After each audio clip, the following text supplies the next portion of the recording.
Qadha dan Qadar, Pendidikan Agama Islam dan Budi Pekerti, 12 IPS 1, kelompok 1. Pengertian Qadha dan Qadar.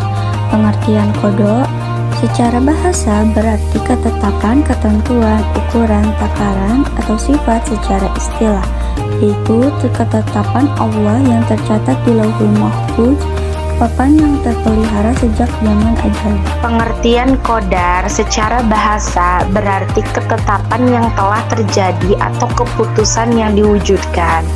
Secara istilah adalah ketetapan atau keputusan Allah yang memiliki sifat maha kuasa qadir atas segala ciptaannya, baik berupa takdir yang baik maupun takdir yang buruk. Macam-macam takdir Qadha dan Qadar.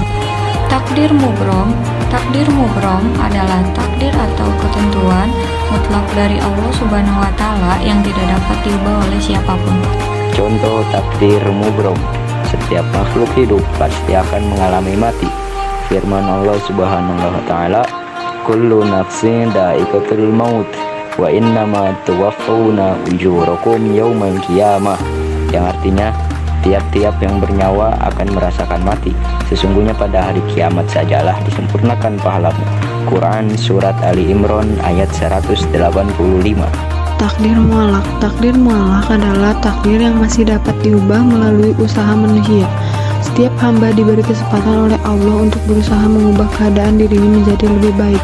Firman Allah Subhanahu wa Ta'ala, innallaha la yughayyiru ma biqaumin hatta yughayyiru ma bi anfusihim, yang artinya sesungguhnya Allah tidak akan merubah keadaan suatu kaum sehingga mereka mau mengubah keadaan yang ada pada diri mereka sendiri. Quran Surat Ar-Ra'd ayat 11. Contoh takdir mu'allaq: bekerja keras bisa mengubah takdir manusia yang tadinya miskin menjadi kaya. Rajin belajar bisa mengubah takdir manusia yang tadinya bodoh menjadi pintar, dan lain-lain. Perbedaan pendapat tentang Qadha dan Qadar. Jabariyah berpandangan bahwa manusia tidak memiliki kehendak bebas dalam hidupnya, dan segala sesuatu yang terjadi adalah kehendak Allah Subhanahu wa Ta'ala semata. Pandangan ini cenderung membuat hidup sudah ditentukan oleh Allah. Qadariyah berpandangan bahwa Allah memberikan kebebasan pada manusia untuk menentukan jalan hidupnya. Oleh karena itu, apapun yang diperbuat oleh manusia adalah berkat usaha dan kemampuannya sendiri, serta tidak ada lagi campur tangan Allah di dalamnya. Dalil nakli dan akli tentang Qadha dan Qadar. Dalil nakli adalah dalil yang diambil dari Al-Quran dan hadis. Banyak sekali dalil mengenai keimanan terhadap Qadha dan Qadar, antara lain sebagai berikut. Qul la yusibana illa ma kataballahu lana huwa maulana wa 'alallahi falyatawakkalul mu'minun. Artinya, katakanlah sesekali-sekali tidak akan menimpa kami, melainkan apa yang telah ditetapkan oleh Allah bagi kami. Dialah pelindung kami, dan hanya kepada Allah orang beriman harus bertawakal. Quran Surat At-Taubah ayat 51. Dalil akli. Dalil akli adalah dalil yang diambil dari akal yang sehat. Akal sehat membenarkan adanya kejadian di luar kehendak manusia.